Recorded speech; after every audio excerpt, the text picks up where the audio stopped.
Magandang araw po mga boxing fans natin dyan. Kumusta po? Boxing update po tayo. Casimero ang nag-isang angas ng Pinas. Talaga namang inaabangan ang kanyang napapalapit na laban mga idol.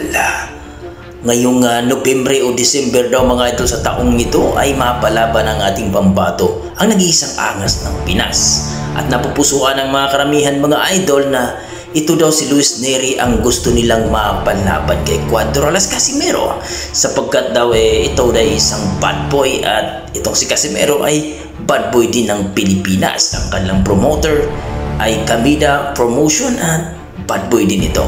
Well mga idol, marami nga nagsasabi at eksperto na itong si Nery daw ay ipapakain daw ito ng buhay ni Casimero. Bakit kamo mga idol? Kung maalala nyo mga idol, nung nakarang laban po ni Nery, isang Kamida Brothers po mga